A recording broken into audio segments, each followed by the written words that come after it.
Irmãos queridos, aproveitando que todos estão de pé, vamos ler o texto da palavra de Deus que eu gostaria de compartilhar com a igreja nessa manhã.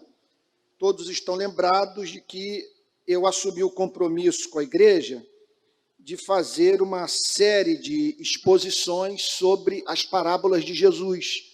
E hoje, então, nós vamos analisar uma outra parábola de Cristo que se encontra no Evangelho de Lucas, capítulo 18.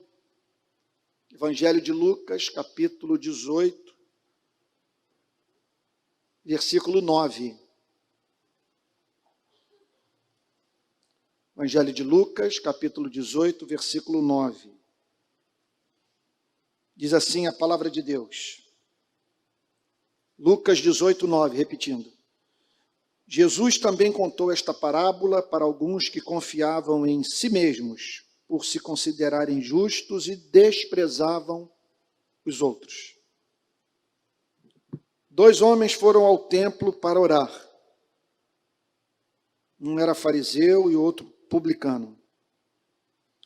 O fariseu ficou em pé e orava de si para si mesmo, desta forma: ó Deus, graças te dou, porque não sou como os demais homens roubadores, injustos e adúlteros, nem ainda como este publicano. Jejuo 2 vezes por semana e dou o dízimo de tudo o que ganho. O publicano, estando em pé, longe, nem mesmo ousava levantar os olhos para o céu, mas batia no peito, dizendo: ó Deus, tem pena de mim, que sou pecador. Digo a vocês que este desceu justificado para a sua casa, e não aquele. Porque todo o que se exalta será humilhado, mas o que se humilha será exaltado. Pai Santo,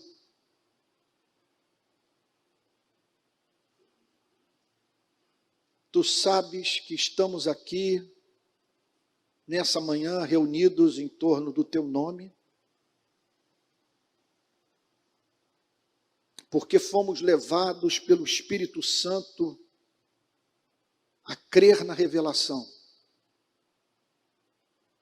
E a revelação nos apresentou o que de mais encantador existe no universo.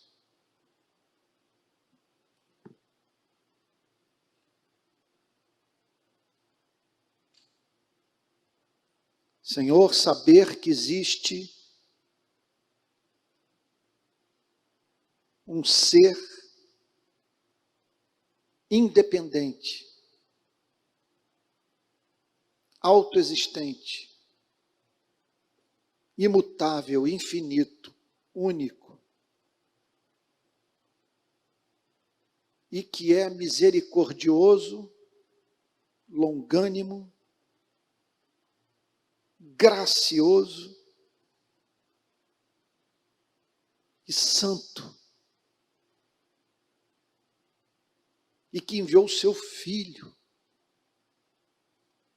movido pelo mais ardente amor pela sua igreja, para redimir o seu povo.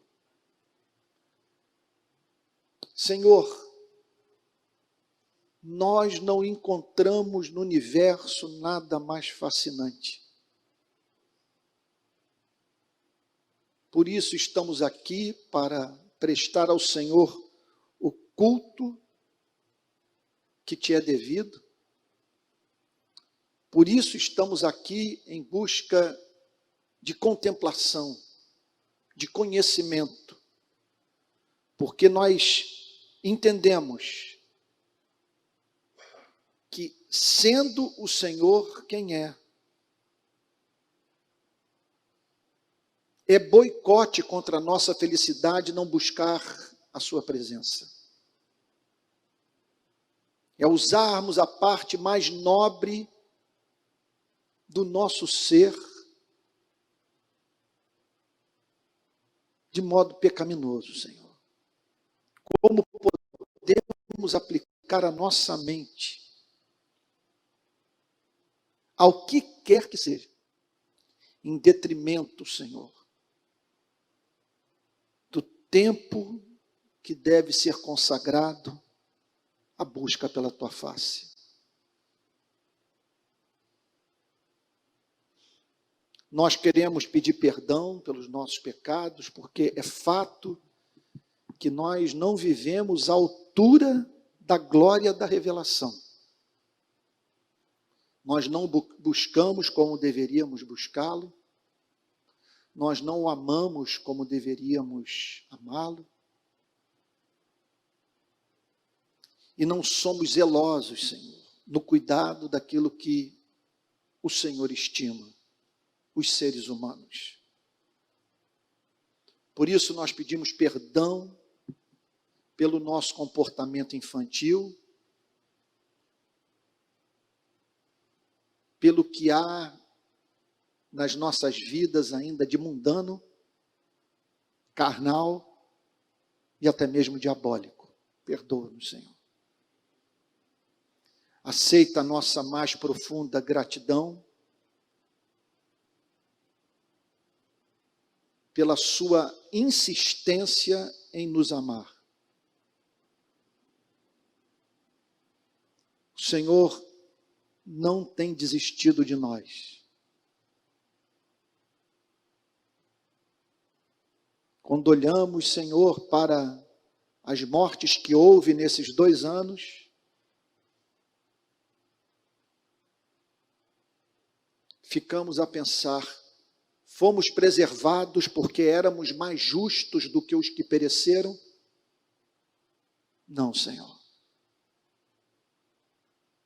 Fomos preservados porque a sua paciência não tem fim. Nós te agradecemos pelas orações ouvidas,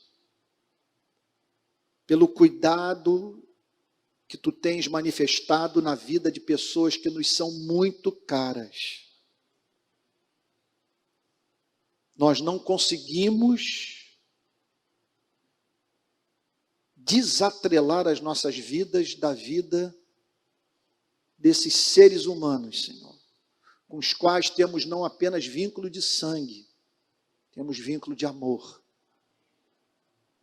Te agradecemos por esses que o Senhor também abençoa por amor a nós. Senhor amado, visita nessa noite, nessa manhã, os abatidos, os sobrecarregados de culpa, de preocupação, de medo. Visita aqueles que perderam o encanto pela tua palavra, que não oram mais, que não sentem mais deleite na comunhão dos santos. Sopra sobre o vale de ossos secos, Senhor, é o que nós te pedimos. Nós rogamos a ti pelos enfermos, que o Senhor os cure, que o Senhor use o espinho da carne para a sua santificação. E rogamos, Senhor, que o teu Espírito testifique com o coração dos teus filhos, que esses pertencem a ti. Senhor amado, e agora que tua palavra vai ser proclamada, nós pedimos a ti entendimento, aquela obra de iluminação do Espírito, mediante a qual somos capazes de enxergar o sentido mais profundo da verdade. E mais do que isso, provar do seu poder transformador no nosso espírito. Que o Senhor nos conceda espírito de sabedoria. Que o teu Espírito fale conosco, porque estaremos a partir de agora meditando sobre uma das parábolas mais importantes das Sagradas Escrituras. Poucas revelam a essência do Evangelho como essa. Por isso nós pedimos que o Evangelho seja revelado a nós e que essa manhã seja uma manhã de cura. Em nome de Jesus, Senhor. Amém. Os irmãos podem ficar sentados.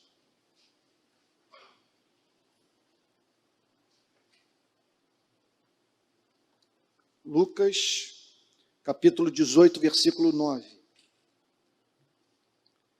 Jesus também contou esta parábola para alguns que confiavam em si mesmos. O que significa confiar em si mesmo nessa passagem?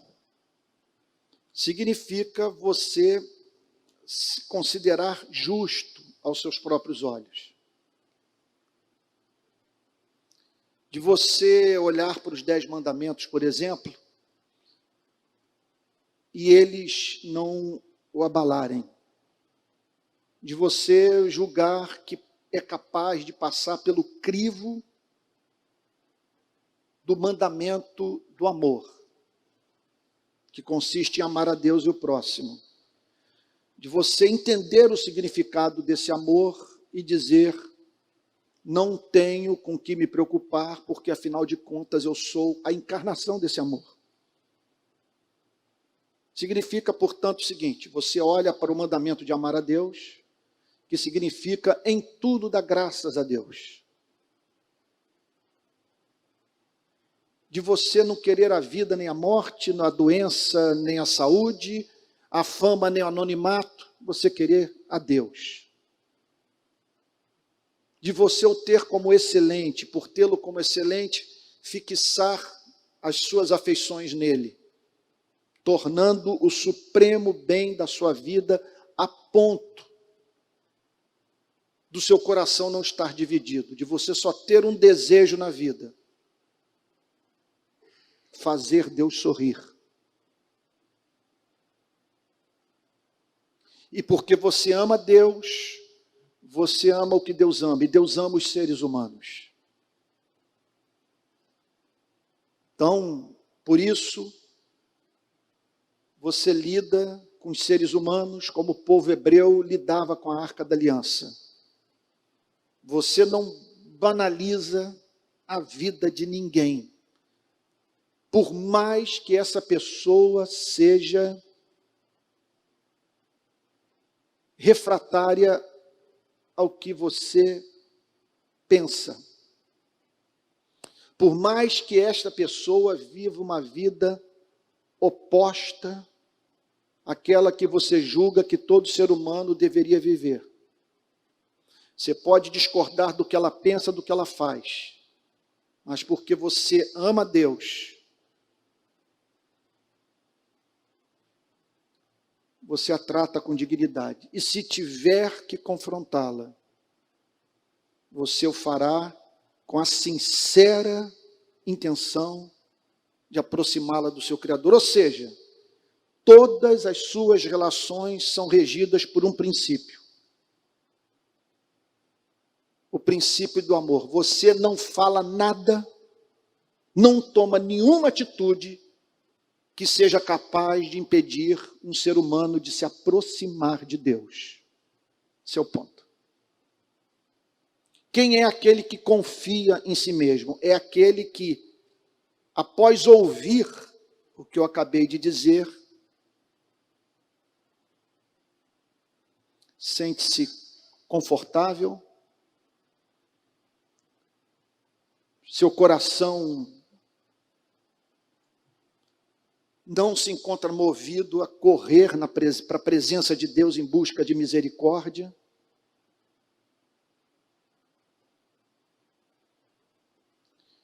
Então, você, por confiar em si mesmo, acredita que é capaz de apresentar a oferta das suas boas obras a Deus, e Deus se sentir na obrigação de ouvir sua oração, de abençoá-lo, de o introduzir no seu reino, porque afinal de contas você é impecável.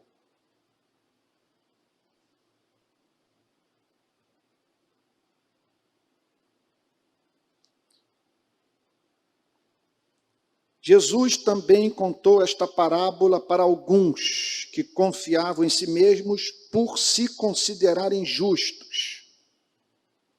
Então, aqui está a espécie de autoconfiança sobre a qual o Senhor Jesus fala. Essa pessoa confia na sua justiça. Ela se considera justa. Ela acredita, portanto, que vive em conformidade à lei.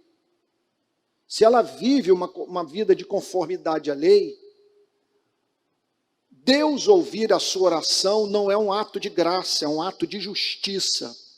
Porque Deus se comprometeu a ouvir a oração dos justos e os abençoar. Porque, afinal de contas, esses estão cumprindo as condições do pacto das obras. Praticam boas obras e, portanto, tornaram-se herdeiros da promessa da lei, que promete vida para todo aquele que ama a Deus e ao próximo, que ama a Deus com todo o seu ser e ao próximo como a si mesmo. O que Jesus está dizendo é que é impossível você desenvolver esse tipo de mentalidade. Isso é, meu Deus do céu, isso é de um valor impressionante. Impressionante. Eu diria o seguinte: se tem alguém assistindo o culto nesse momento, pelas redes sociais, deitado na cama, eu não sei se essa seria a melhor posição para você ouvir aquilo sobre o que eu passo a falar. Eu diria que seria bom que a sua postura física fosse condizente com a importância desse momento. Que a sua postura física o ajudasse dentro de casa, mesmo na intimidade do seu lar. Não vou dizer que indumentária você deve usar dentro de casa, mas alguma coisa que estimulasse a sua mente a pensar.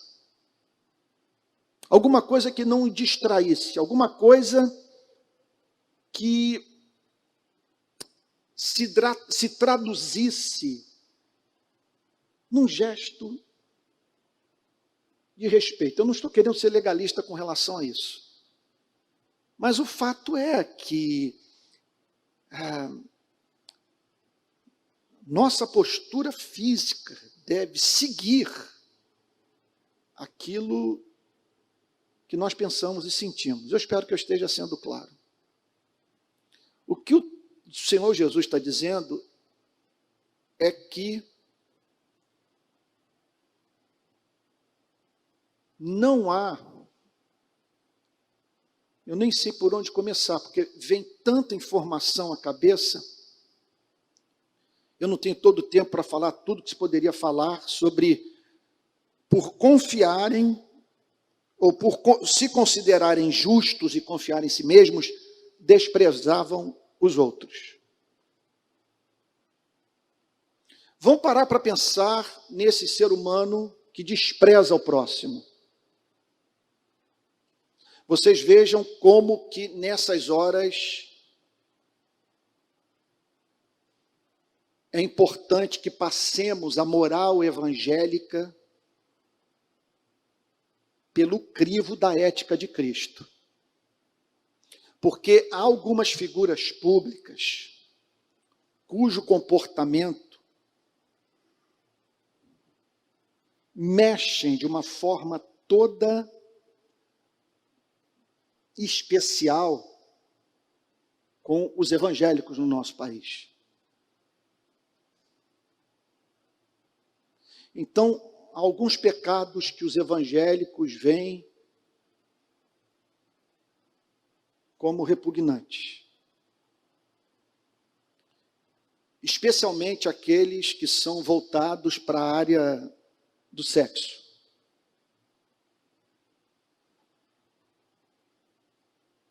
Agora, permitam-me me dizer uma coisa.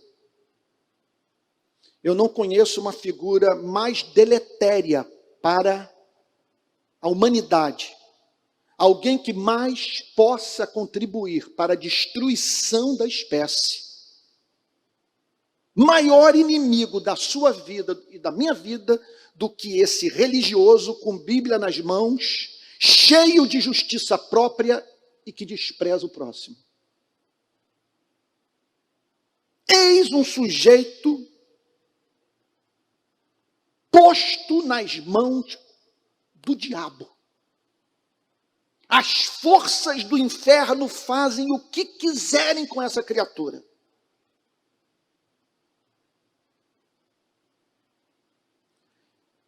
E por que esse comportamento?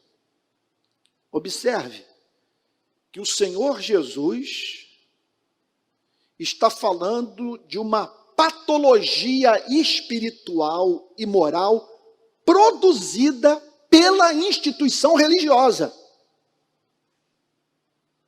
Jesus está se dirigindo aqui a presbíteros, diáconos, pastores, teólogos, está se dirigindo a frequentadores do templo e membros de sinagoga.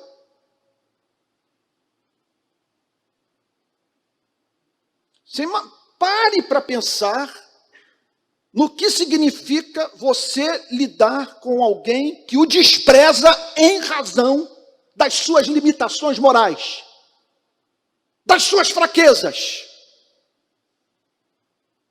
que o julga a partir dos seus maus momentos de vida.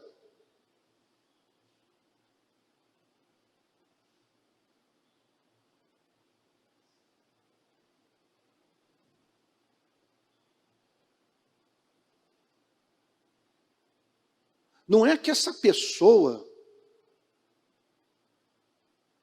discorde de você. Com a Bíblia nas mãos, ela quer a sua morte. Ela o despreza, ela perdeu de vista a sua humanidade.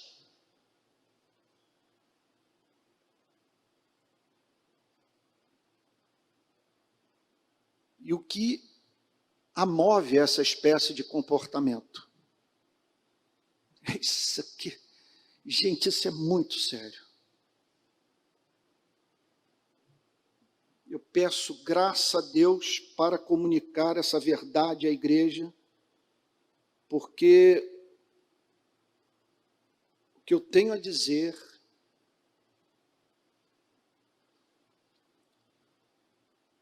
é algo que eu passei a enxergar com um homem chamado Jonathan Edwards, em que entrou na minha vida com uma tal força que hoje essa doutrina se tornou presente em praticamente todas as minhas pregações. Vamos lá. Nós costumamos fazer uma diferenciação entre os seres humanos de cunho ideológico. É impressionante como isso está presente nos nossos dias. Nós vemos a humanidade, então, dividida entre pessoas de direita e pessoas de esquerda. Essa semana teve um grupo que resolveu me massacrar pelo fato de eu não ser marxista, de eu ser a favor da economia de mercado e de julgar que os seres humanos devem se considerar livres para sonhar, para empreender e colher os resultados do suor do seu rosto, embora condene a acumulação de riqueza e a incapacidade dessa sociedade que se tornou opulenta de dividir com os que ficaram para trás a riqueza amealhada. Então, nós fazemos essa divisão, esquerda, direita. Fazemos também divisões com relação à orientação sexual. Também pensamos em termos de luta de classe. Um é o oprimido, o outro é o opressor. Sangue. Um vem tem uma origem, é descendente de povos mais frios, assim, emocionalmente mais controlados, e outros vêm de regiões do planeta onde as pessoas costumam ser mais sanguíneas, mais apaixonadas, mais espontâneas na forma de falar. Mas, gente,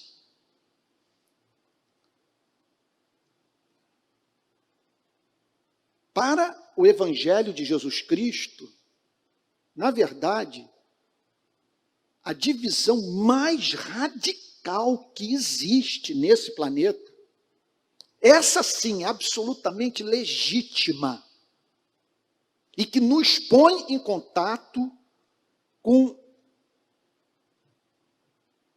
seres humanos radicalmente opostos em razão da sua forma de viver. E esses seres humanos, eles podem ser encontrados na África e na Noruega. Podem ser encontrados dentro do Partido Comunista ou dentro do Partido Republicano americano. Essa espécie de ser humano aqui é presente em todas as culturas, em todas as etnias, em todas as gerações. E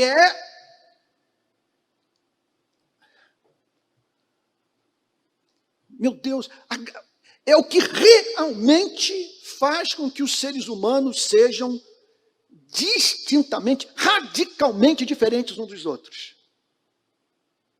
Estou querendo dizer o seguinte, estou dando toda essa volta, talvez não precisasse nem falar dessa forma, para dizer o seguinte: há duas humanidades para Jesus Cristo. A daqueles que são justos aos seus próprios olhos e a daqueles que foram humilhados pela lei e que dependem de Jesus Cristo somente para a sua salvação. O que eu estou querendo dizer é o seguinte: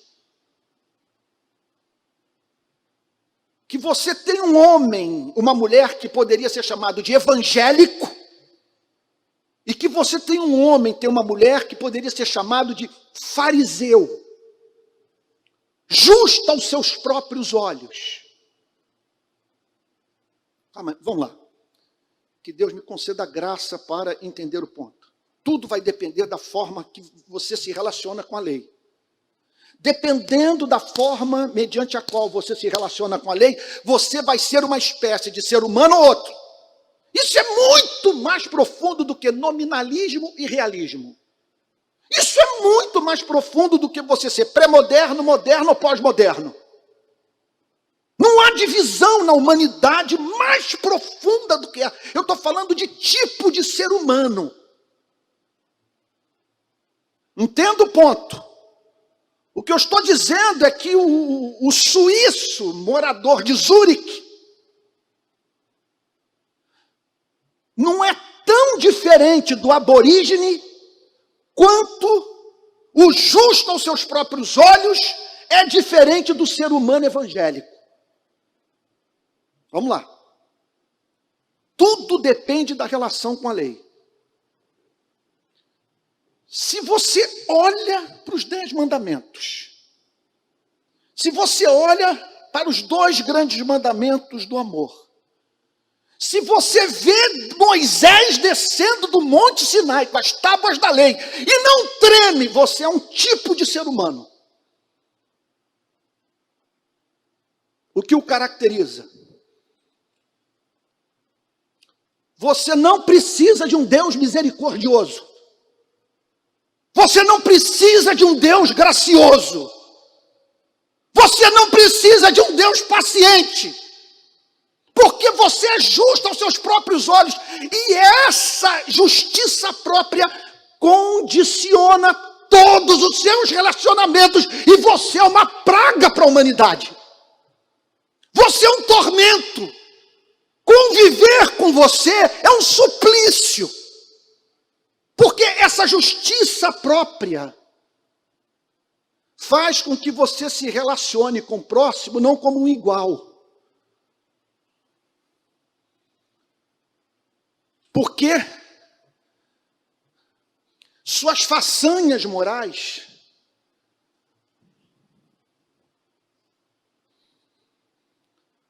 o tornaram alguém, aos seus olhos, merecedor das bênçãos divinas e do respeito humano.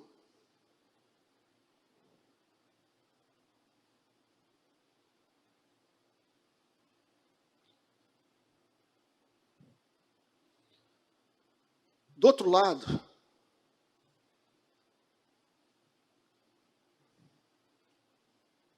o que não é justo aos seus próprios olhos.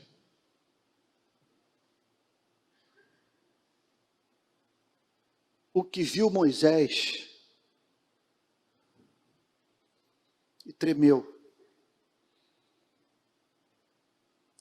O que, ao ler os 10 mandamentos, declarou: estou perdido. A lei pede o que eu não pratico. A lei pede o que eu peço de todos os seres humanos. Eu odeio a mentira. Eu odeio o adultério. Eu odeio a cobiça. Contudo, aquilo que eu condeno no próximo, eu percebo na minha vida. Desventurado homem que sou, quem me livrará do corpo dessa morte? Quem me livrará dessa vida? Como comparecerei diante do trono de um Deus santo? Tem um hino, eu canto toda semana nas minhas devocionais. Eu procuro fazer assim durante a semana. Todo dia eu faço um culto para mim, com liturgia. Adoração, confissão, ações de graças e súplica. Todo dia. E tem uma música que eu canto, que a gente cantava muito na Betânia 40 anos atrás. Ela diz assim: Senhor, quem entrará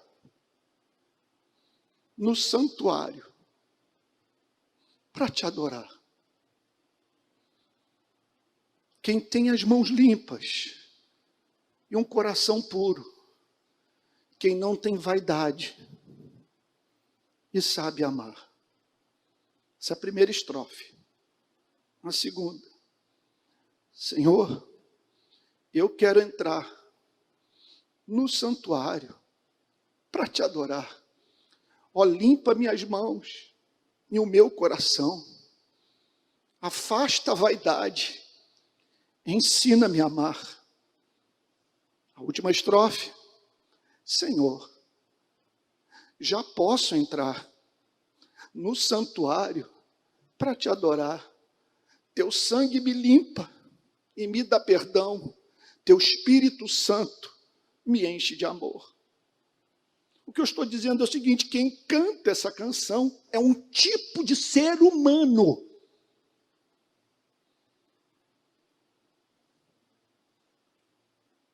Ele não consegue desprezar ninguém porque um dia ele se viu como desprezível. É isso que eu aprendi lendo Jonathan Edwards. Ele diz o seguinte, que o contato com Cristo crucificado faz com que o verdadeiro convertido carregue as marcas desse encontro para o restante de sua vida. Como ele teve um encontro com Cristo paciente, ele não consegue deixar de ser paciente. Como ele teve um encontro com Cristo misericordioso, ele não consegue deixar de ser misericordioso com as fraquezas morais do próximo. Como o seu encontro foi com Cristo gracioso, ele tem tendência a tratar as pessoas com graça. Essa sim é a real divisão na humanidade. Essa me convence. Conheço conservadores maravilhosos, gente de mentalidade liberal em economia e política, que ama Cristo, embora não entenda o seu pensamento. Conheço marxistas encantadores. Agora, eu não conheço um só fariseu que não seja uma praga. Não há ser humano pior do que esse, o que despreza o seu próximo em razão de uma estimativa maluca que essa pessoa faz sobre si mesma.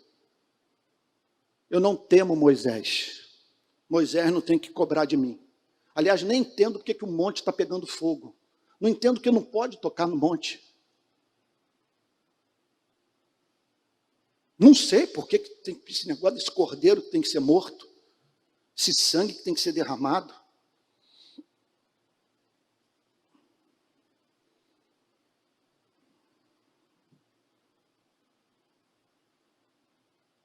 Jesus também contou esta parábola para alguns que confiavam em si mesmos por se considerarem justos e desprezavam os outros. Vamos para a parábola. 2 homens foram ao templo para orar. Jesus está falando para Israel, está falando para dentro da igreja, está falando para homens que liam a Bíblia, frequentavam o templo e sinagoga. 2 homens foram ao templo para orar. Aí o Senhor Jesus descreve uma cena do cotidiano do morador de Israel, do hebreu. Subir ao templo, e literalmente você sobe ao templo, que é em cima de um monte. Subir ao templo para ali orar. Promessas foram feitas no Antigo Testamento para pessoas que mantivessem essa relação com o templo. Embora todos soubessem que Deus não habita em templo. Quer dizer, embora isso tenha sido ensinado. Que importa os adoradores adorarem a Deus em espírito e em verdade. Mas o Antigo Testamento fala sobre a oração do hebreu voltado para o templo. E recorrendo ao Deus cuja realidade se tornava palpável na manifestação da sua Shekinah no templo. Então 2 homens saíram de casa, pegaram seus automóveis e vieram para o templo da igreja presbiteriana da Barra da Tijuca. Um era fariseu.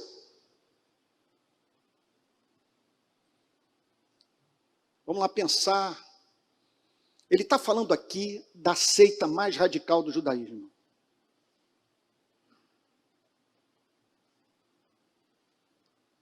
O que eu vou falar agora talvez seja deselegante.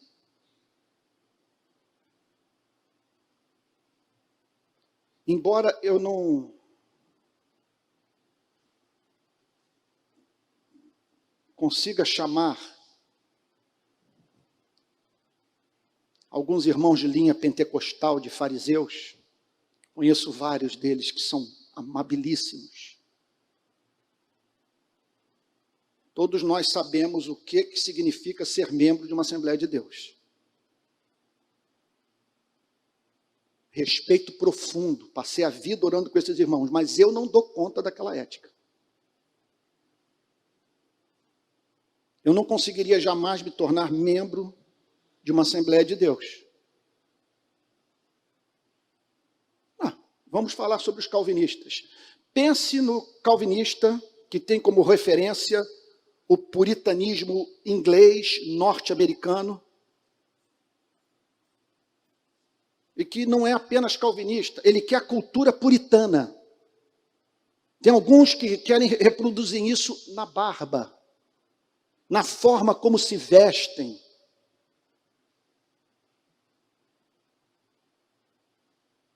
No modo de se relacionarem com a vida como um todo.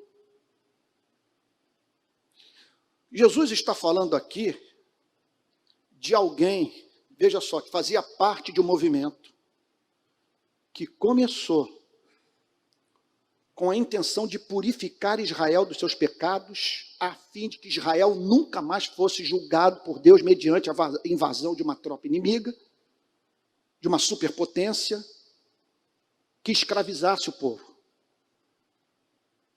que arrancasse o povo de sua terra. Então, era um povo obcecado com moralidade. Os fariseus. Então, subiu ao templo um fariseu. Observe a cena. Duas pessoas indo para o mesmo lugar, com o objetivo de encontrarem o Criador. Vai o fariseu e o outro publicano, cobrador de imposto, conhecido por todos pelo seu envolvimento com corrupção. Era alguém que cobrava do povo de Israel um imposto que todos odiavam pagar, porque não era fácil dar a César o que era de César, uma vez que César estava oprimindo Israel na sua terra. E não apenas isso, ele pedia mais do que o estipulado. Por isso que quando os publicanos foram ser batizados, João Batista deles cobrou como sinal de arrependimento. Não cobrem de ninguém algo que esteja acima do valor estipulado.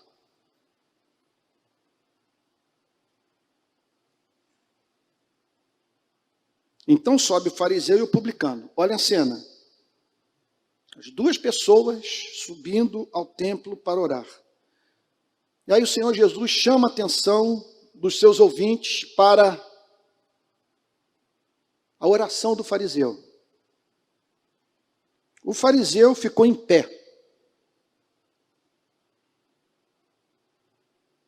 Na verdade, a história é inventada, mas não há mínima dúvida que a sua matéria-prima era o que o Senhor Jesus pôde ver nos seus dias. O comportamento do fariseu no templo. Em pé, orava de si para si mesmo. Ele não estava em comunhão com Deus, estava em comunhão com seu ego inflado. O fariseu ficou em pé, orava de si para si mesmo desta forma: ó Deus, observe que a ortodoxia, observe que ele acredita em Deus. Irmãos, deixa eu abrir um parêntese aqui. Ano que vem, ano de eleições. Para cada 10 candidatos, 9 se declararão crentes na existência de Deus, porque nenhum é louco. São raros os que são loucos de achar que podem ganhar a reeleição do Brasil professando ateísmo.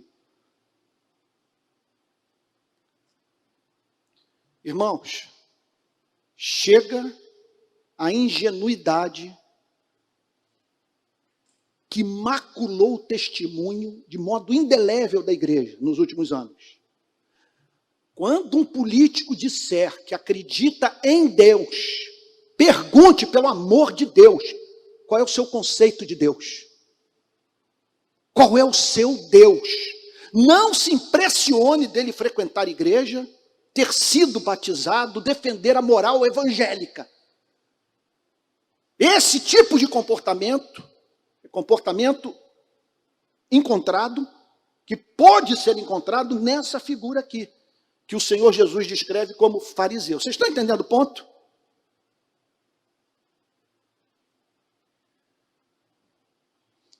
Quem é que substituiu Hugo Chávez na Venezuela? É o Maduro. Maduro. Eu vi um discurso do Maduro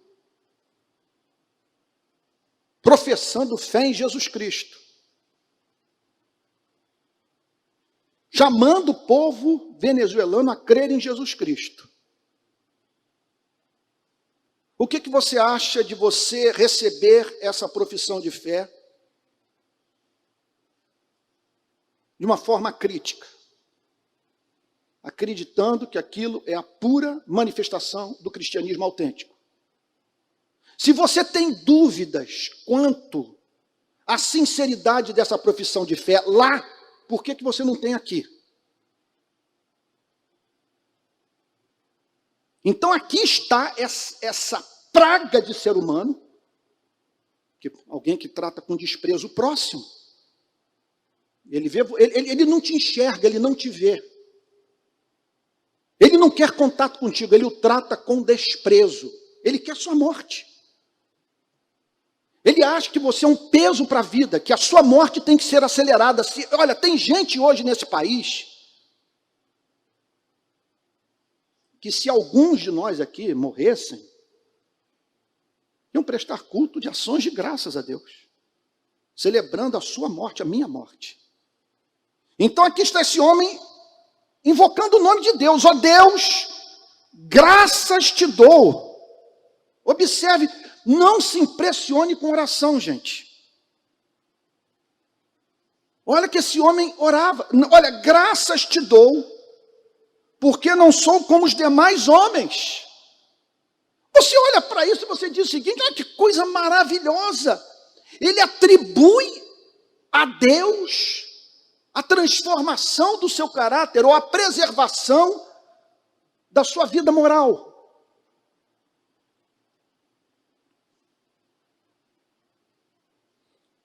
Graças te dou porque não sou como os demais homens. Aqui acabou tudo. Aqui é o pântano da justiça própria.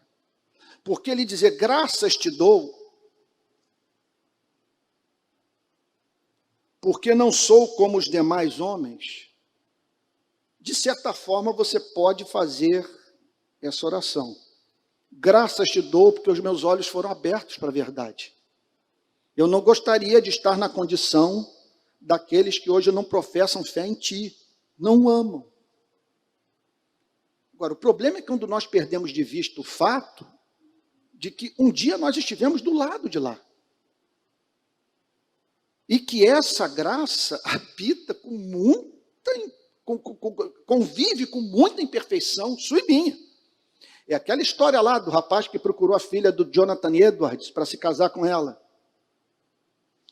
Ao que o Jonathan Edwards disse, impressionante a atitude dele, né? Virou-se para o candidato a genro e disse o seguinte: olha, você vai se relacionar com uma pessoa temperamental. Minha filha tem um temperamento muito forte. Ao que o pretendente a genro virou-se para Jonathan Edwards e disse: mas eu acredito, senhor Edwards, que Deus haverá de me dar graças para manter esse matrimônio. Ao que Jonathan Edwards virou-se para ele e disse: saiba, contudo, que aquilo com que a graça é capaz de conviver, nem sempre os seres humanos suportam.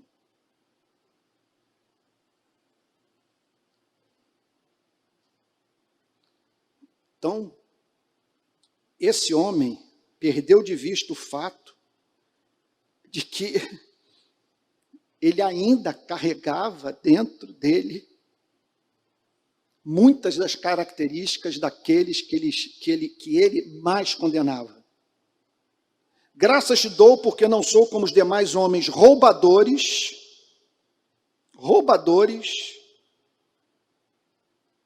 injustos e adúlteros. Ele está olhando para o publicano. Ele não está comparando sua vida com a do Martin Luther King, sei lá. Ele está comparando sua vida com a do publicano. Roubadores, injustos e adúlteros. Em geral, essa ética é uma ética medíocre, é uma ética limitada, reservada somente àquelas questões de natureza privada. E a pessoa fica satisfeita consigo mesma. É mais ou menos a experiência de Martin Luther King batendo a porta da casa de alguém. Vamos marchar? Por que vamos marchar? Por que eu tenho que marchar com o Senhor? Esse não é meu ministério. Eu estou chamando para ir para as ruas marchar comigo. Por que marchar comigo? Por que eu tenho que marchar com você nas ruas? Porque eu não aguento mais ter que dizer para um filho de 4 anos que ele não pode frequentar o parque que foi aberto na cidade por causa da cor da sua pele. Eu não aguento mais estar dirigindo o meu carro de madrugada, cansado de sono, encontro um motel, me dirijo ao lobby, e pela cor da minha pele eu tenho que voltar para o meu carro.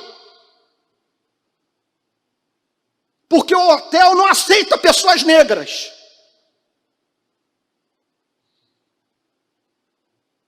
E muitos desses que não marcharam com Martin Luther King, e vocês estão lembrados da frase célebre, não me surpreendo com o grito dos maus, mas com o silêncio dos bons. E muitos desses bons que se mantinham silentes, eram homens que não praticavam o adultério, não roubavam, bons pagadores de impostos, e que não estavam envolvidos com esses atos de injustiça do cotidiano. Mas o que eles não se davam conta era do seu envolvimento com o sistema, com endorso, com o modelo de sociedade satânico. Eu diria para você o seguinte: todos nós, todos os dias de manhã, temos que acordar pedindo a Deus por sermos brasileiros, por fazermos parte da sociedade, por sermos sócios dessa companhia chamada Brasil. Fato de você ser brasileiro, de você estar vinculado politicamente a essa nação, já torna absolutamente necessária na sua vida a oração do Pai Nosso. E perdoa as nossas dívidas, assim como nós perdoamos aos nossos devedores.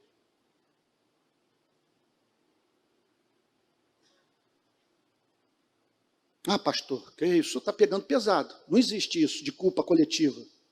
Ai de ti, Corazim, ai de ti, Betsaida, porque se em Tiro e Sidom se tivessem operado os milagres que entre vós se realizaram, há muito que teriam se arrependido. Ó Deus, graças te dou, porque não sou como os demais homens roubadores, injustos, adultos, nem ainda como este publicano.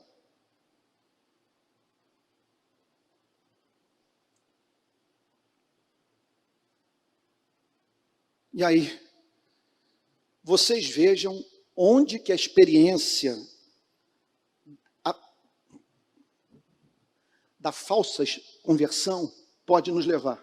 Até que ponto uma pessoa pode chegar numa experiência espúria de conversão? Jejuo 2 vezes por semana.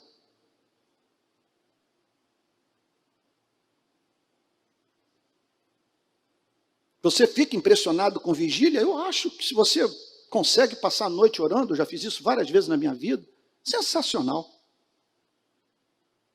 Agora, como o presbítero Tico falou, 35 anos como pastor dessa igreja. Estou longe hoje, depois de todos esses anos convivendo com seres humanos, de me impressionar com o fato de pessoas passarem longas horas de joelhos. Orar muito nem sempre é sinal de novo nascimento. Aqui estão os fariseus, jejuando 2 vezes por semana, dou o dízimo de tudo o que ganho. Essa pessoa, você está achando aqui, talvez, Antônio, você está batendo hoje na religião, mais do que Jesus Cristo? E ele aqui está dando nome. Ele aqui está dizendo a seita, onde que esses cafajestes podiam ser encontrados. É nessa seita, é nesse movimento. Cuidado com essa gente, é o que Jesus está dizendo. Jejuo 2 vezes por semana e dou o dízimo de tudo que ganho. Irmãos, esse sujeito ganharia eleição para presbítero fácil. Aqui está o candidato fulano de tal, que está concorrendo ao presbiterado da nossa igreja, é um homem de oração, está em todas as vigílias e, permitam-me falar, é um dizimista fiel. Olha ele no templo, não sai do templo.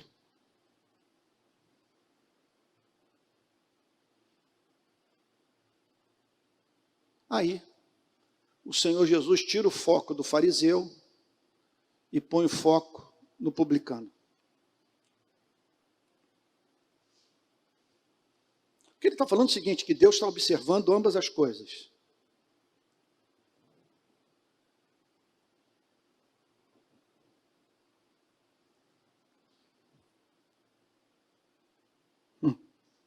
Vem tanta coisa à cabeça nessa hora.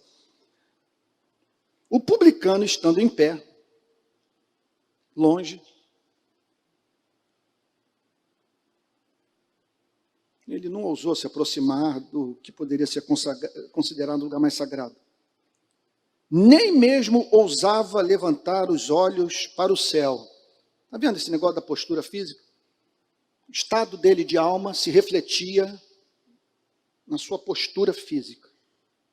Ele não ousava levantar os olhos para o céu.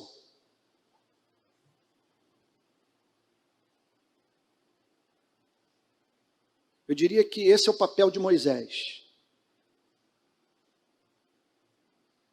Ele enverga. Estou dizendo que Moisés não tenha sido profeta, não. Eu estou dizendo que o ministério de Moisés, ele tem como elemento especialmente presente, como tônica, a confrontação. Ele não ousava levantar os olhos para o céu, mas batia no peito, como expressão de tristeza, de repulsa. Nós aqui estamos diante de um homem que concordava com o fariseu. Eu sou desprezível mesmo. Ele está certo. A injustiça na minha vida, a minha condição financeira me dá muita mulher.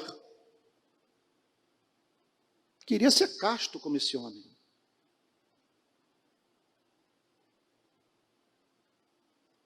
Mas eu não dou conta.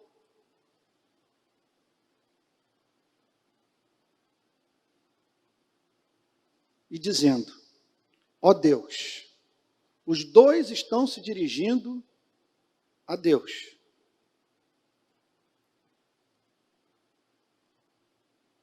Incrível isso. Um se dirige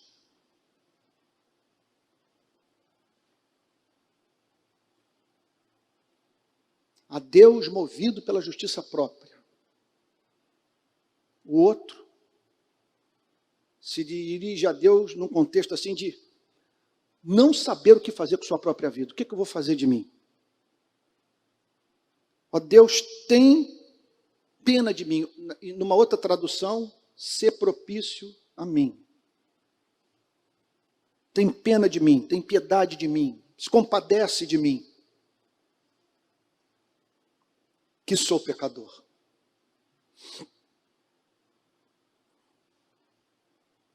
Que tenho errado o alvo.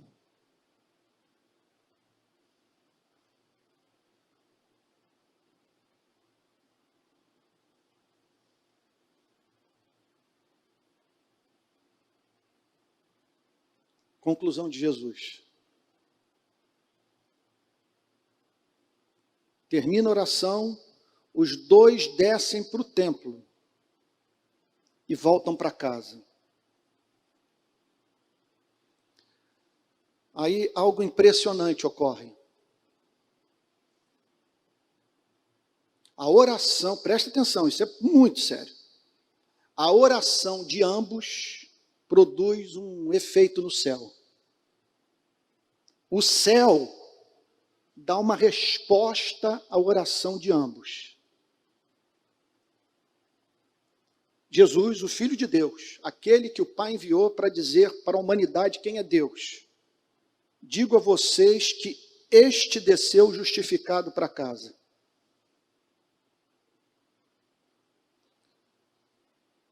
Com todo o seu adultério, injustiça, corrupção. Contudo, em razão do seu arrependimento, porque nós não estamos aqui perante o testemunho de alguém que se sentia no direito de ser muito mal, porque Deus é muito bom. Jesus descreve um pecador arrependido. Ele está visivelmente arrependido. E o que o Senhor Jesus diz, é por isso que o cristianismo, eu declaro, ele não tem que necessariamente nos enlouquecer. Por quê? É claro, discurso é pesado. que eu estou falando aqui agora para vocês é devastador. É devastador. E é devastador porque é racional, é devastador porque é bíblico. É devastador porque faz sentido. Agora, não é só isso. O que o Senhor Jesus está dizendo é que é impossível uma pessoa comparecer diante da presença de Deus, sejam quais forem os seus pecados, movida por esse coração quebrantado e não ser ouvida, e não ser acolhida. E quando o Senhor Jesus declara, este desceu justificado, o Senhor Jesus está dizendo, no céu, não é encontrado mais motivo para que a justiça de Deus se manifeste na vida desse pecador, porque ele zerou sua relação com Deus, ele confessou suas iniquidades, ele foi humilde de espírito, ele chorou pelos seus pecados, então ele foi declarado justo. Observe como que a doutrina tão estimada por Lutero flui do texto. É a doutrina da justificação imputada, da justificação pela graça mediante a fé. Não é por obras, é pela graça.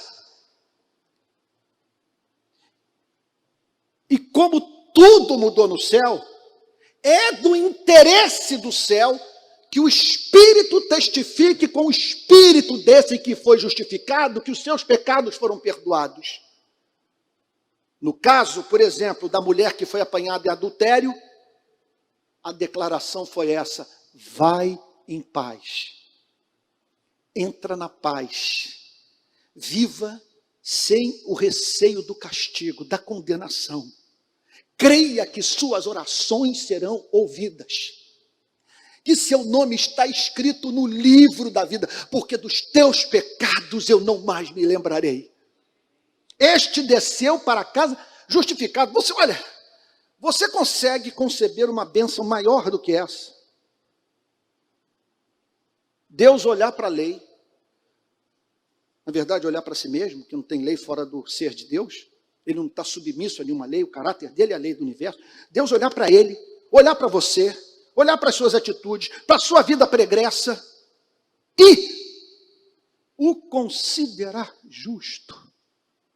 Se você é justo, você não tem que ser castigado. Se você é justo, você não tem que ser julgado.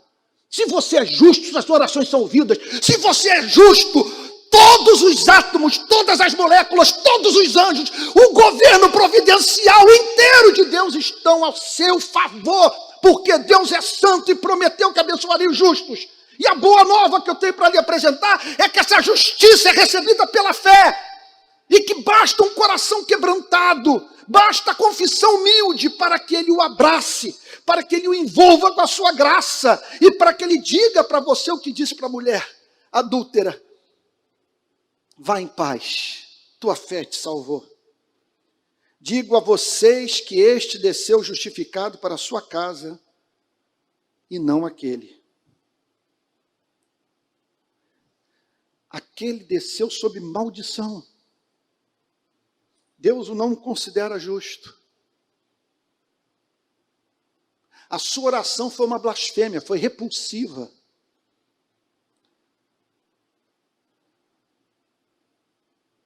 Digo a vocês que este desceu justificado para essa casa e não aquele. Declaração final. Resumo final. A grande lição que emerge do texto. A doutrina. Porque todo o que se exalta será humilhado, mas o que se humilha será exaltado. Assim é Deus, Jesus está dizendo. Posso usar o português da rua? Não venha tirar onda com ele, não vai colar. Não venha com seu histórico de boas obras, não funciona. Não se compare com ninguém.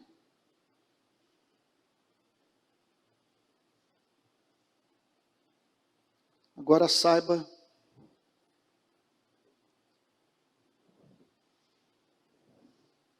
que se você chegar na presença dele como uma criança,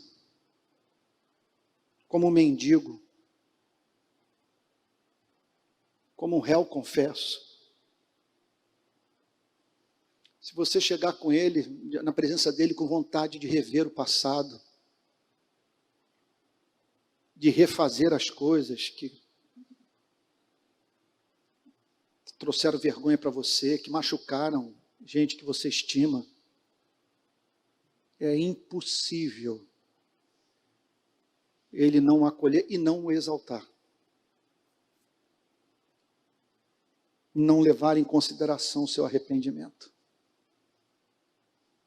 Eu concluo fazendo uma pergunta de natureza ética para todos vocês. Preste atenção.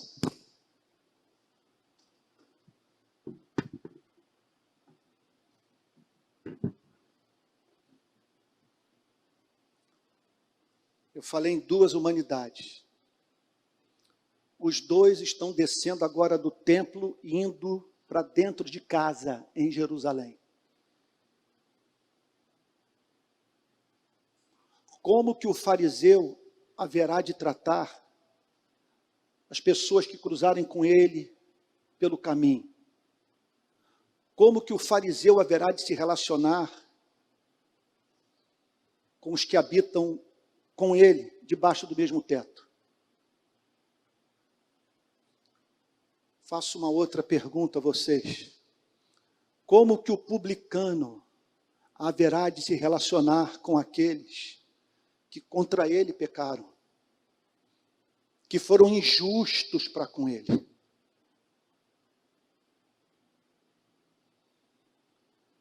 O que Jesus está dizendo é que não há como nós dissociarmos a doutrina da justificação pela fé da ética. O entendimento que nós temos sobre a salvação do comportamento moral. Se somos justos aos nossos próprios olhos, isso vai se refletir em todos os nossos relacionamentos interpessoais.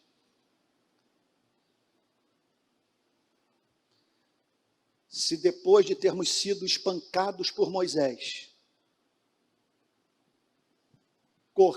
corremos para Cristo após tê-lo ouvido dizer: vinde a mim, todos vocês que estão cansados e sobrecarregados, que eu os aliviarei. Tomai sobre vós o meu jugo e aprendei de mim, porque sou manso e humilde de coração, e achareis descanso para as vossas almas, porque o meu jugo é suave e o meu fardo é leve.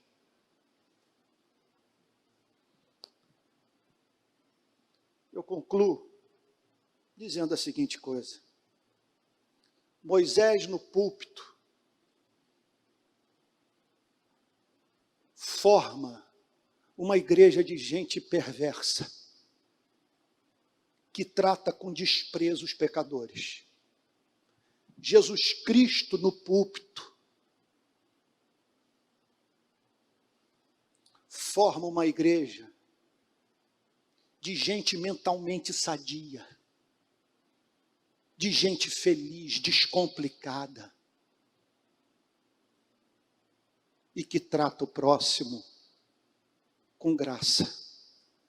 Porque a espécie de encontro que teve com Cristo regula todas as suas relações humanas. Vamos ficar de pé e orar?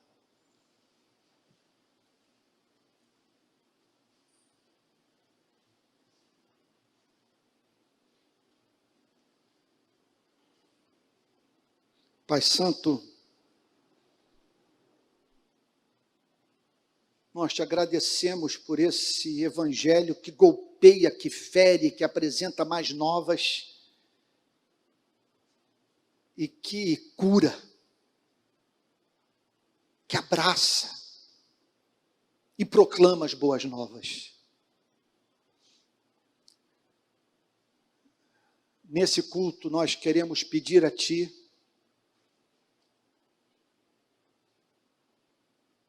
pelo Teu Espírito, mediante o uso da Tua palavra, o Senhor nos conceda uma mentalidade evangélica. Ajuda-nos a nos vermos como pecadores, o Senhor como gracioso e o próximo como objeto da nossa misericórdia. Em suma, que o amor regule a nossa relação contigo e com os seres humanos. E louvamos o teu nome, porque se a religião, a lei, nos tem como desprezíveis, para Jesus nós somos seus irmãos. Para o Pai, somos filhos e filhas. Para o Espírito Santo, somos o templo onde a sua Shekinah se manifesta. Te agradecemos por esse evangelho que simplifica, Senhor, a vida.